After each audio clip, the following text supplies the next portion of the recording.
નમસ્કાર વિદ્યાર્થી મિત્રો, ગેલેક્સી સ્કૂલ ઉચ્ચ પ્રાથમિક વિભાગ વડગામ તરફથી આપનું હાર્દિક સ્વાગત છે મિત્રો।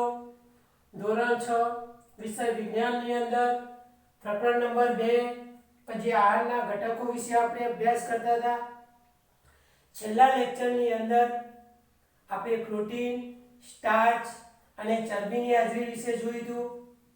એના માટેનું ખાદ્ય પદાર્થની અંદર કયા હાજર પોષક તત્વો જોયા આપણે એનો એક કોઠો બનાવીએ મિત્રો। ખાદ્ય પદાર્થની અંદર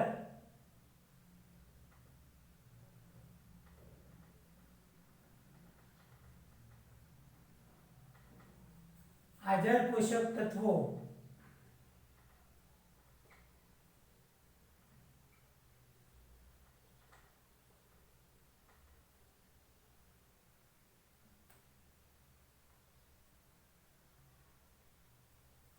तो એની અંદર ખાદ્ય પદાર્થ આપણે લઈએ મિત્રો એક ખાદ્ય પદાર્થ જે આપણે ખાતા હોય એ ખાદ્ય પદાર્થની વાત કરીએ। બીજા નંબરનું ખાનું આપણે સ્ટાર્ચનું પાડીએ। સ્ટાર્ચની અંદર સ્ટાર્ચની હાજરી બતાવીએ, સ્ટાર્ચ હાજર બતાવીએ, પ્રોટીન હાજર બતાવીએ અને ચરબી હાજર બતાવીએ મિત્રો। પ્રોટીન हाजर बताइए અને ચરબી હાજર बताइए મિત્રો।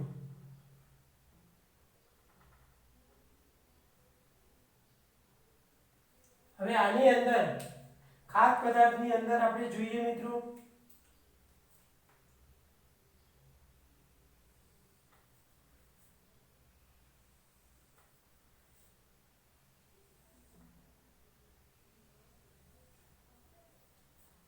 તો એની અંદર कौन कौन हाजर हो मित्रों एनी आपणे बात करवी छे।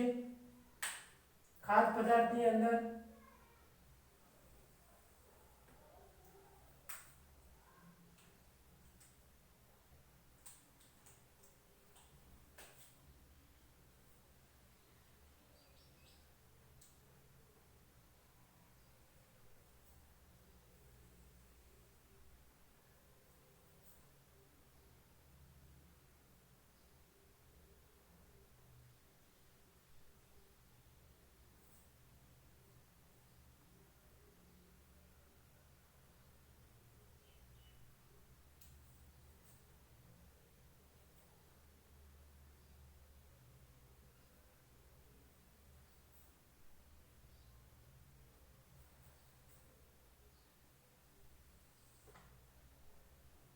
तो जुदा जुदा प्रकारना આપણે ખાદ્ય પદાર્થો લઈએ મિત્રો। દાખલા તરીકે હું ખાદ્ય પદાર્થ તરીકે કાચા બટાકા લઉં, ધ્યાન રાખજો। ખાદ્ય પદાર્થ તરીકે હું કાચા બટાકા લઉં છું, ધ્યાન રાખજો। કાચા બટાકા,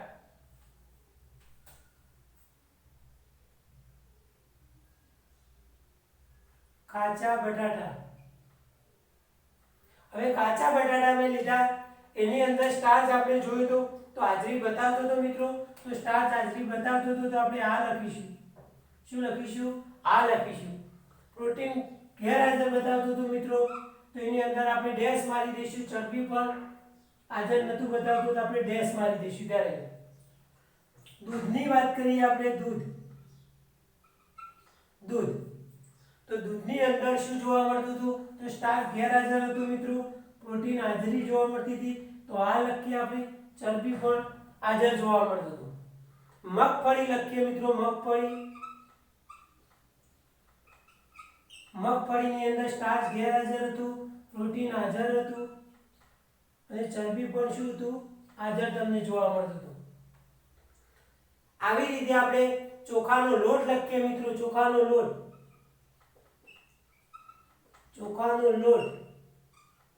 તો એની અંદર સ્ટાર્ચ હાજર, બંને ગેરહાજર જોવા મળે। પ્રોટીન અને ચરબી આ બંને આપણને શું જોવા મળે? ગેરહાજર જોવા મળે। બીજા આપણે ઉદાહરણ લઈએ કેટલા।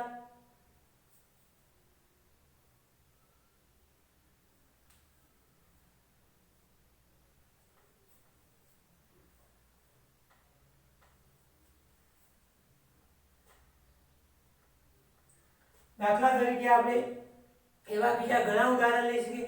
રોધેલા ચોખા લઈએ મિત્રો, જેને આપણે ભાત કહીએ છીએ, રોધેલા ચોખા। એને આપણે ભાત કહીએ છીએ. તો એની અંદર સ્ટાર્ચ જોઈએ આપણે તો રોધેલા ખોરાક ચોખાની અંદર સ્ટાર્ચની હાજરી તમને જોવા મળે મિત્રો. પ્રોટીન શું જોવા મળતું હતું? ગેરહાજર જોવા મળતું હતું. ચરબી પણ એની અંદર ગેર જોવા મળતું હતું. સૂકું કોપરું લઈએ મિત્રો, એ પણ આપણે લીધું હતું.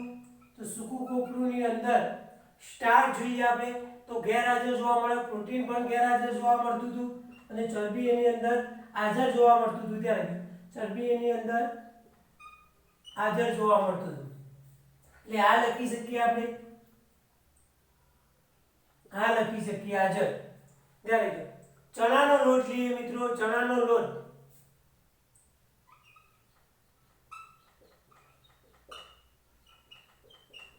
તો એની અંદર સ્ટાર્ચ આપણે જોતા હતા તો એની અંદર ગેરહાજર હતું મિત્રો, પ્રોટીન હાજર હતું અને ચરબી પણ એની અંદર ગેરહાજર આપણને જોવા મળતું હતું.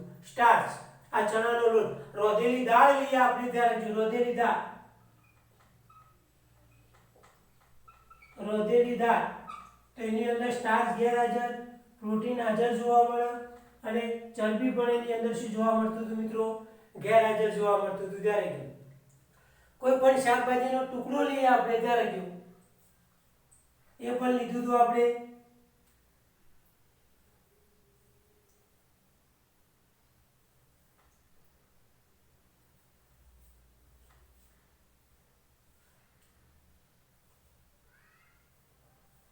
કોઈ પણ શાકભાજીના ટુકડાની વાત કરીએ આપણે, ત્યારે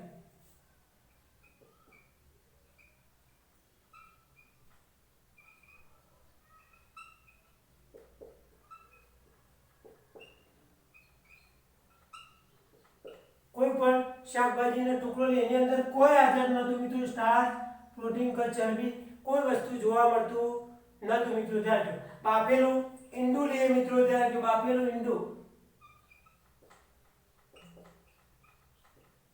એનો આપણે સફેદ ભાગ લેતા હતા. ત્યારે સફેદ ભાગ તો એની અંદર સ્ટાર્ચ ગેરહાજર જોવા મળતું હતું, પ્રોટીન અને ચરબી હાજર જોવા મળતું હતું. ત્યારે પ્રોટીન હાજર જોવા મળતું હતું અને ચરબી પણ શું જોવા મળતું હતું? હાજર જોવા મળતું. તો આવી રીતે આપણે ત્રણેય ખાદ્ય પદાર્થો સ્ટાર્ચ, પ્રોટીન અને ચરબીને ત્રણેયને કોઠા પ્રમાણે આપણે દર્શાવવા હોય તો ત્રણેયને આપણે કોઠા પ્રમાણે પણ દર્શાવી શકીએ મિત્રો.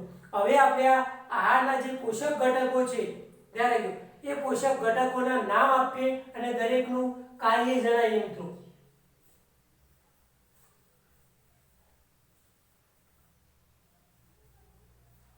આહારના પોષક દ્રવ્યો અથવા તો ઘટકો કહીએ આપણે.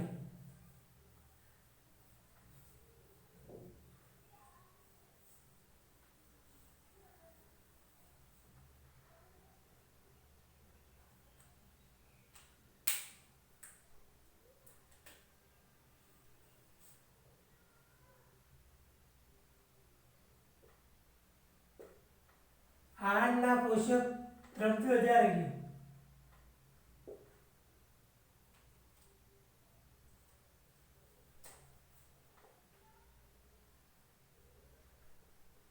અથવા આપણે શું કહીએ ને ઘટકો કહીએ. ત્યારે ઘટકો પણ આપણે કહી શકીએ છીએ. ત્યારે આહારની અંદર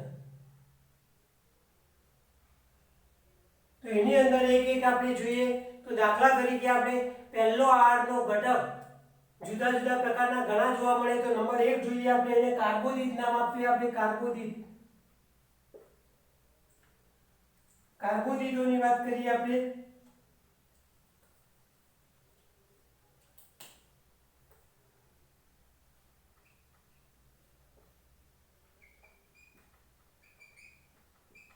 કાર્બોદિત તો કાર્બોદિતની આપણે વાત કરતા હોય મિત્રો તો કાર્બોદિત આપણે જાણીએ છીએ તે કાર્ય કરવા માટેની શક્તિ પૂરી પાડે છે. ત્યારે તે કાર્ય કરવા માટેની શક્તિ પૂરી પાડે છે.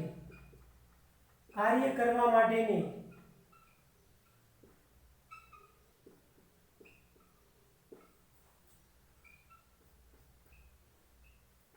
શક્તિ પૂરી પાડે છે. કાર્ય કરવા માટેની શક્તિ કોણ પૂરું પાડે મિત્રો? કાર્બોદિતો પૂરું પાડતા જોવા મળે. ચરબીની વાત કરીએ આપણે. ચરબી ધ્યાન રાખજો. ચરબીની વાત કરીએ આપણે. ચરબી તો ચરબીની અંદર તે કાર્બોદિત કરતા વધુ ગરમી અને શક્તિ તો આપે છે. ધ્યાન રાખજો, તે કાર્બોદિત કરતા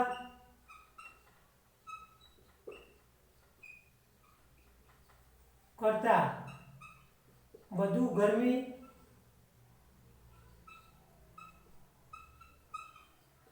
અને શક્તિ આપે છે. ધ્યાન રાખજો.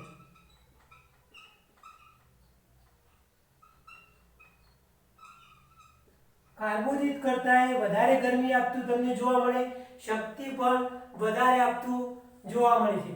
ચરબી શરીરમાં શક્તિ સંચય માટે ઉપયોગી છે. શરીરની અંદર શક્તિ સંચય માટે ઉપયોગી છે. શરીરમાં શક્તિ સંચય માટે તે ઉપયોગી છે.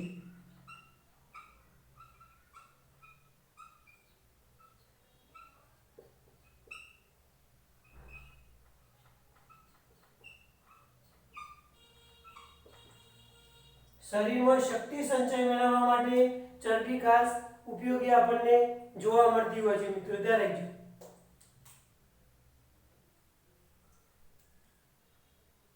ચરબી પછી આપણે પ્રોટીનની વાત કરીએ. મિત્રો પ્રોટીન બહુ અગત્યનું છે. પ્રોટીન ધ્યાન રાખજો.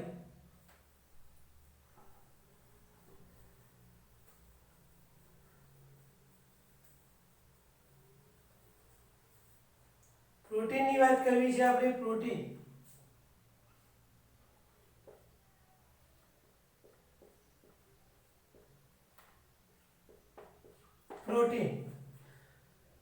તો પ્રોટીન નવા કોષો અને પેશીઓનું સર્જન કરે છે. ધ્યાન રાખજો, નવા કોષો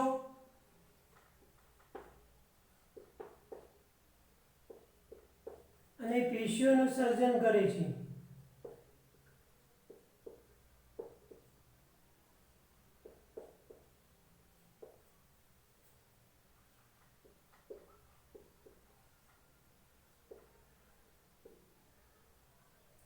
નવા કોષો અને જે પેશીઓ હોય એ પેશીઓનું એ સર્જન કરતું જોવા મળે છે.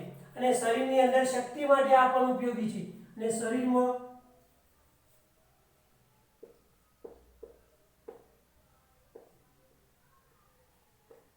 શક્તિ મેળવવા માટે ઉપયોગી છે. ધ્યાન રાખજો.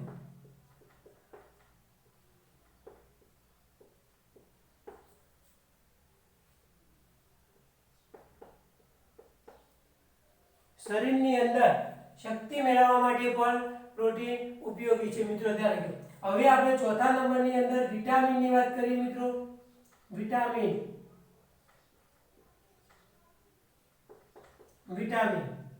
તો વિટામિન વિશે આપણે જાણીએ કે શરીરની તંદુરસ્તી મેળવવા માટે ખાસ ઉપયોગી છે.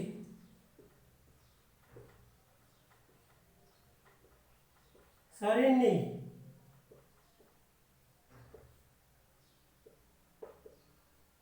તંદુરસ્તી મેળવવા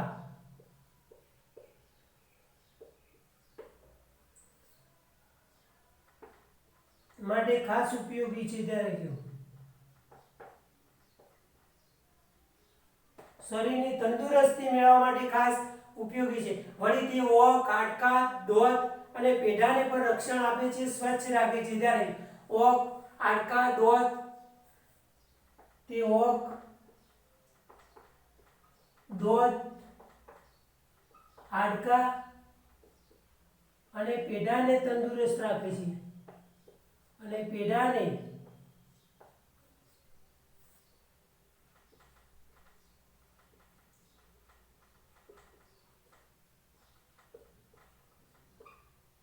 તંદુરસ્ત રાખતા જોવા મળે છે. તો એ જોઈએ એને આપણે વિટામિન કહેવાય. મિત્રો દરેક હવે આપણે ખનિજ ક્ષાર જોઈએ.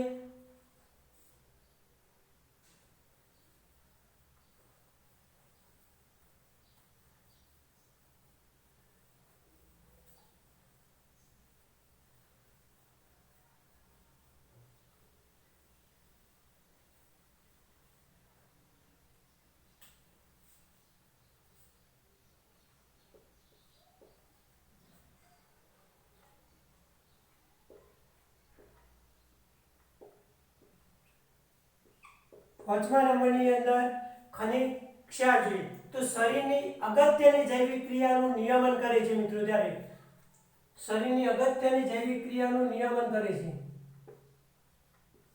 શરીરની અગત્યની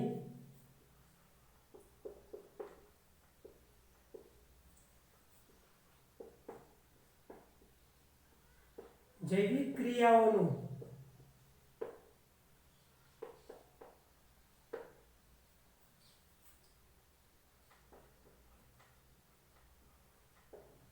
નિયમન કરે છે. શરીરની અગત્યની જૈવિક ક્રિયાઓ રહે એનું નિયમન કોણ કરે મિત્રો? ખનિજ ક્ષાર કરતું જો. હાડકો, રુધિર અને દૂધના બંધારણ માટે પણ જરૂરી છે. હાડકોની અંદર જરૂરી છે, દૂધના અંદર જરૂરી છે અને રુધિરની અંદર પણ જરૂરી છે. ધ્યાન દો, હાડકો, દૂધ અને રુધિરના બંધારણ માટે પણ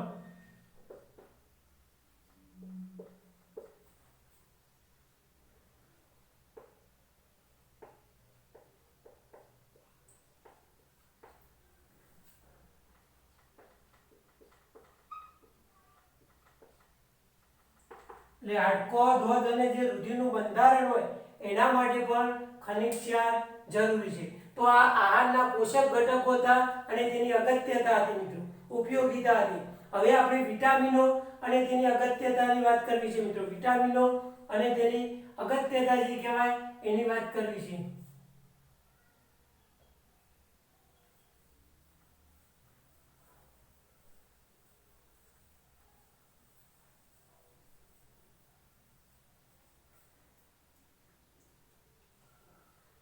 તો વિટામિનો અને તેની અગત્યતાની વાત કરવી છે આપણે.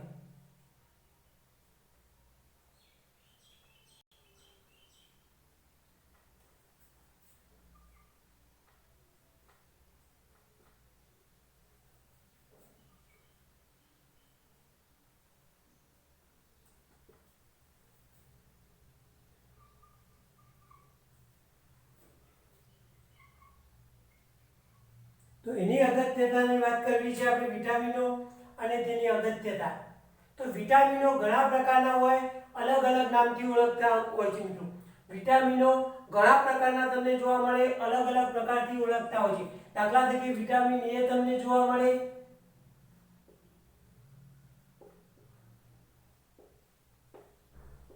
વિટામિન એ જોવા મળે મિત્રો, વિટામિન બી જોવા મળે,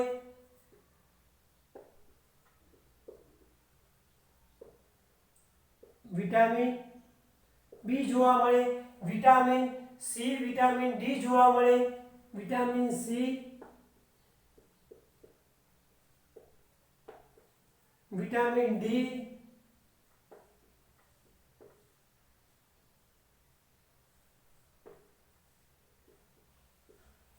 અને વિટામિન કે પણ જોવા મળે. વિટામિન ઈ અને વિટામિન કે પણ જોવા મળે મિત્રો. ત્યારે વિટામિન ઈ અને વિટામિન કે આવા જુદા જુદા પ્રકારના આપણને વિટામિનો મિત્રો જોવા મળતા હોય છે. હવે આ વિટામિનોની અંદર આપણે જોઈએ તો જુદા જુદા પ્રકારના વિટામિનો હોય. એમાં A vitamin, B vitamin, C vitamin અને ડી એ મુખ્ય છે મિત્રો. ત્યારે આટલા વિટામિનો આપણે જોઈએ, એ બી સી ડી મુખ્ય તમને જોવા મળે છે. ત્યારે આ વિટામિનો જે રહ્યા એ વિટામિનો તમને મુખ્ય જોવા મળતા હોય છે. ત્યારે આટલા વિટામિનો આપણે જોઈએ તો તમને મુખ્ય જોવા મળતા હોય છે.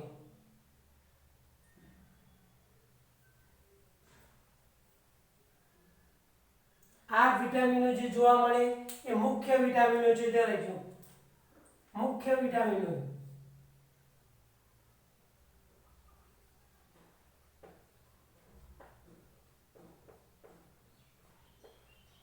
આ વિટામિનો એ થી મળીને ડી સુધીના રહ્યા એ વિટામિનો તમને મુખ્ય છે. ત્યારે અને ઉપરાંત વિટામિન એ અને કે જોવા મળે એ વિટામિનના સમૂહને જે આપણે જોવા મળે એને બી કોમ્પ્લેક્સ તરીકે જો ઓળખવામાં આવે છે. આ ઉપરાંત વિટામિન એ અને કે જોવા મળે એ વિટામિનના સમૂહને વિટામિન બી કોમ્પ્લેક્સ કહે છે. ત્યારે આનો પણ એક પ્રકારનો સમૂહ જોવા મળે છે. ત્યારે વિટામિનનો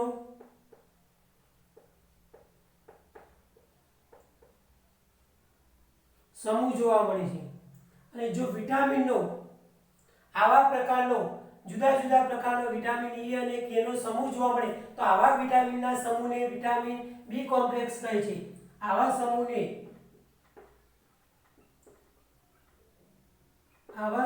વિટામિન બી કોમ્પ્લેક્સ કહે છે. ત્યારે જો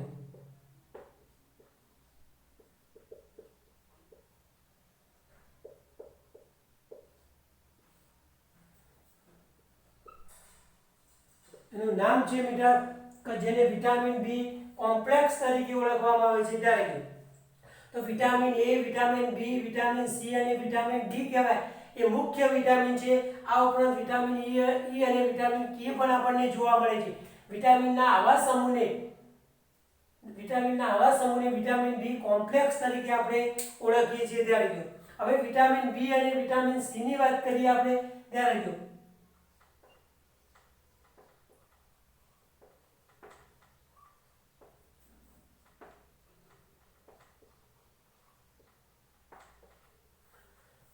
વિટામિન બી અને વિટામિન સી રે એ પાણીમાં દ્રાવ્ય હોવાથી મિત્રો જળ દ્રાવ્ય વિટામિન છે. જે પાણીમાં દ્રાવ્ય હોવાથી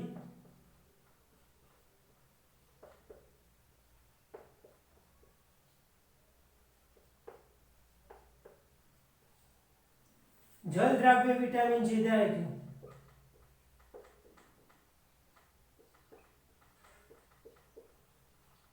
એવા વિટામિનને આપણે જળ દ્રાવ્ય વિટામિન કહીએ છીએ. ત્યારે જે પાણીની અંદર દ્રાવ્ય હોય એવા વિટામિનને આપણે જળ દ્રાવ્ય વિટામિન કહીએ છીએ. ત્યારે એટલે જળ દ્રાવ્ય વિટામિન તરીકે આપણે ઓળખી શકીએ છીએ. પાણીની અંદર બી અને સી દ્રાવ્ય છે. ત્યારે હવે આપણે બીજા વિટામિન એ, બી, ઈ અને કે કહેવાય એ ચરબી દ્રાવ્ય હોવાથી ચરબી દ્રાવ્ય વિટામિન કહેવાય છે. ત્યારે વિટામિન એ જુઓ, વિટામિન બી જુઓ, આવા જુદા જુદા પ્રકારના વિટામિનો રહ્યા એ ચરબી દ્રાવ્ય કહેવાય છે. વિટામિન એ, વિટામિન બી,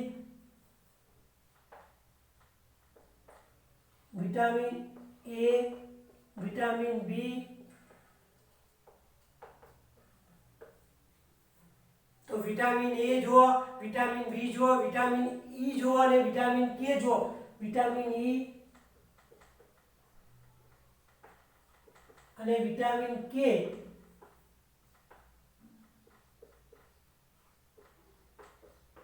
આટલા વિટામિનો જુદા જુદા એ ચરબીમાં દ્રાવ્ય હોવાથી ચરબીમાં દ્રાવ્ય છે. ત્યારે ચરબીમાં દ્રાવ્ય છે. મિત્રો આ વિટામિનો ચરબીમાં દ્રાવ્ય હોવાથી તેમને ચરબી દ્રાવ્ય વિટામિનો કહે છે. ત્યારે એમને કેવા કહેવામાં આવે છે? ચરબી દ્રાવ્ય વિટામિનો.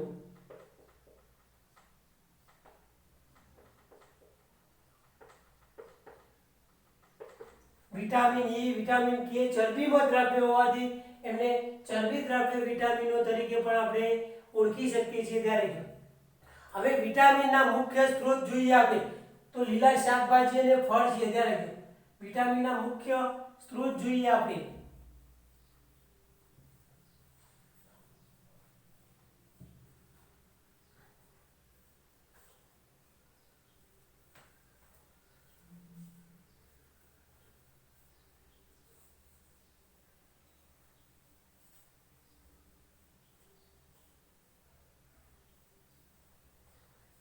જે વિટામિનો કહેવાય વિટામિનના મુખ્ય સ્ત્રોત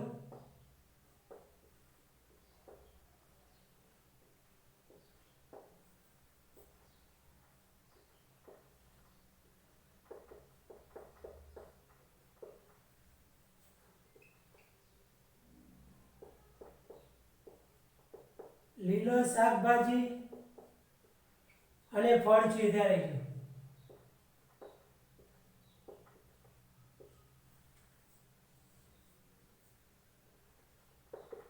લીલો શાકભાજી અને ફળ તમને જોવા મળે છે. ત્યારે વિટામિનના મુખ્ય સ્ત્રોત જે મળતા હોય એ લીલા શાકભાજીની અંદરથી મળતા હોય અને ફળમાંથી. આ ઉપરાંત દૂધ, ઈંડા, માંસ અને માછલીઓમાંથી પણ વિટામિનો મળે છે. ત્યારે આ ઉપરાંત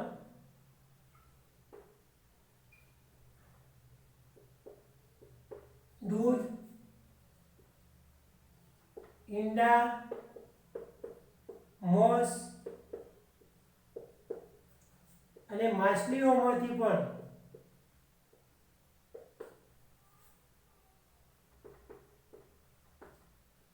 પણ વિટામિન મળે છે. ત્યારે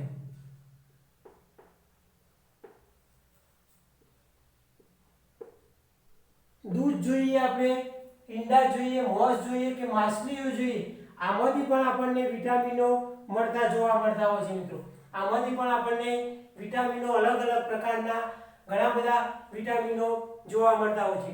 આપણું શરીર સૂર્યપ્રકાશની હાજરીમાં વિટામિન ડી નું સંશ્લેષણ કરે છે. આપણને સૂર્યપ્રકાશ દ્વારા ડી વિટામિન મળે છે. ત્યારે આપણને સૂર્યપ્રકાશ દ્વારા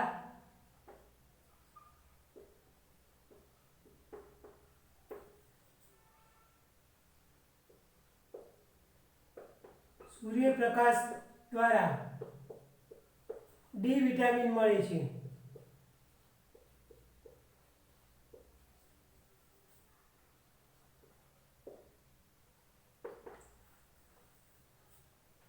હવે આપણે વિટામિનના સ્ત્રોતોની તો વાત કરી, તો હવે આપણે વિટામિનની અગત્યતાની વાત કરવી છે. વિટામિન કહેવાય, એની અગત્યતા શું હોઈ શકે? તો વિટામિનની અગત્યતાની વાત કરીએ આપણે.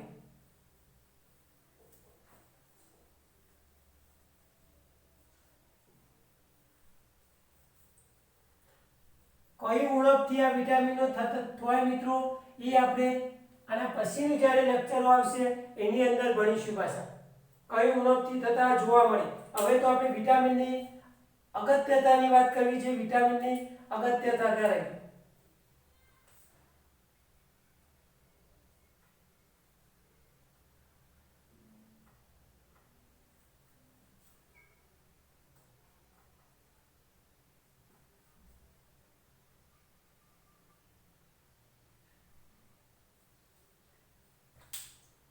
અગત્યતાની વાત કરીએ આપણે વિટામિનની અંદર, તો અગત્યતા શેની ઉણપથી થાય છે એ આના પછીના લેક્ચર આવશે એની અંદર આપણે જોઈશું. તો વિટામિન એ આપણે જોઈએ એ આંખો અને ત્વચાને તંદુરસ્ત રાખે છે. ત્યારે વિટામિન એ જોઈએ આપણે. વિટામિન એ તો આંખો અને ત્વચાને તંદુરસ્ત રાખે છે. આંખો અને ત્વચાને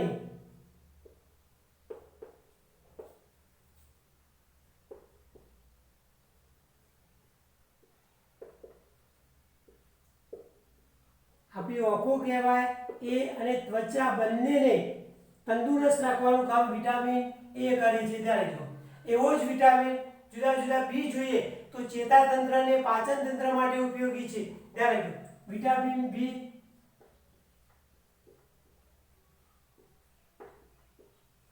જે ચેતાતંત્ર અને પાચન તંત્ર માટે ઉપયોગી છે. ચેતાતંત્ર અને પાચન તંત્ર માટે ઉપયોગી છે.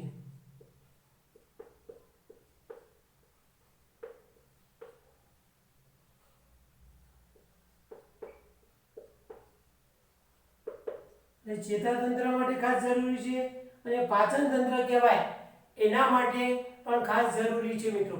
હવે વિટામિન સી જોઈએ એ રોગો સામેનો સામનો કરવાની રોગ પ્રતિકારક શક્તિ આપે છે. રોગો સામેનો સામનો કરવાની રોગ પ્રતિકારક શક્તિ આપે છે.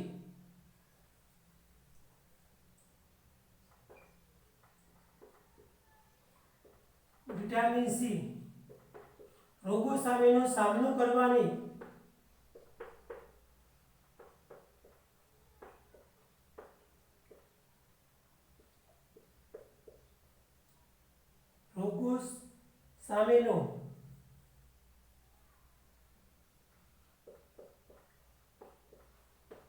સામનો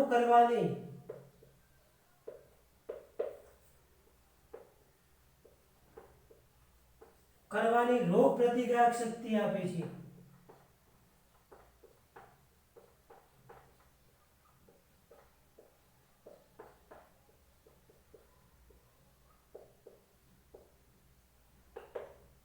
હવે વિટામિન ડી ની વાત કરીએ તો હાડકાની અને દાંતની મજબૂતાઈ માટે અગત્યનું છે. વિટામિન ડી જોઈએ આપણે,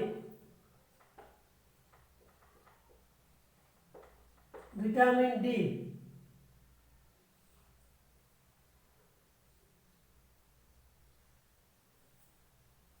તો વિટામિન ડી ની વાત કરીએ આપણે તો હાડકા માટે જરૂરી છે અને દાંતની મજબૂતાઈ માટે જરૂરી છે. હાડકા માટે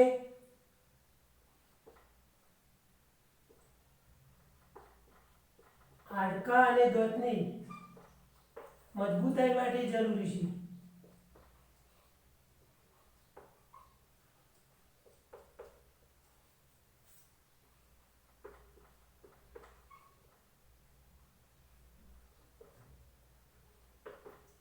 જે હાડકા માટે ખાસ જરૂરી છે અને દાંતની મજબૂતાઈ માટે પણ ખાસ જરૂરી જોવા મળે છે. ત્યારે તો આ બધી આપણે જે જોઈ એની અગત્યતાની વાત કરી મિત્રો. ત્યારે તો હવે આપણે ગૃહ કાર્યની વાત કરી દઈએ મિત્રો. ગૃહ કાર્યની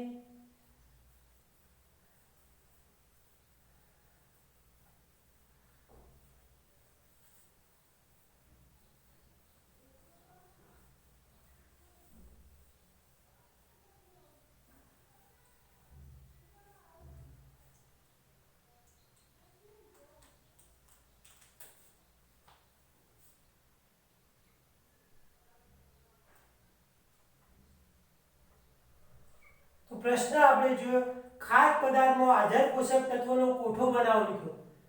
પ્રશ્ન એ ખાદ્ય પદાર્થમાં હાજર પોષક તત્વોનો કોઠો બનાવો. ખાદ્ય પદાર્થમાં હાજર પોષક તત્વોનો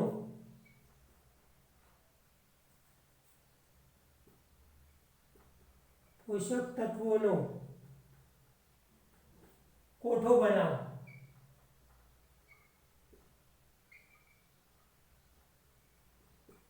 પ્રશ્ન નંબર 2 જોઈએ આપણે તો આહારના પોષક ઘટકોના નામ જણાવી તેનું કાર્ય જણાવો. આહારના પોષક ઘટકોના નામ જણાવી તેનું કાર્ય જણાવો.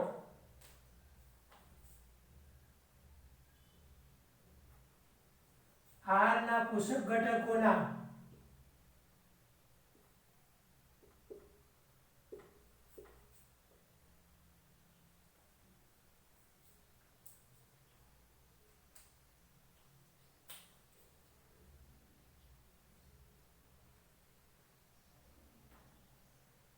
નામ જણાવી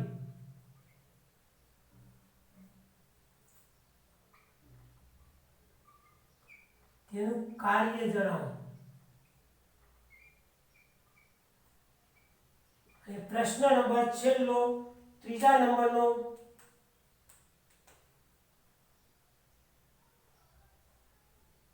કયો જોયો આપણે? પ્રશ્ન નંબર 3 વિટામિનો અને તેની અગત્યતા જણાવો. વિટામિનો અને તેની અગત્યતા જણાવો. તો પ્રશ્ન નંબર 3 વિટામિનો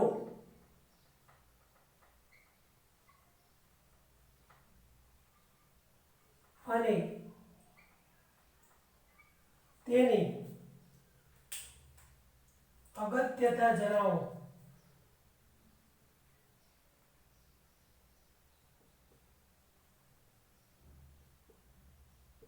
વિટામિનો અને તેની તમારે અગત્યતા જણાવવાની છે. તો આ ત્રણેય પ્રશ્નો તમારે ગૃહ કાર્યના ચોપડાની અંદર લખી દેવાના છે. આવતા લેક્ચરની અંદર આપણે પ્રવૃત્તિ નંબર 3 વિશે અભ્યાસ કરીશું મિત્રો. તો આવજો મિત્રો.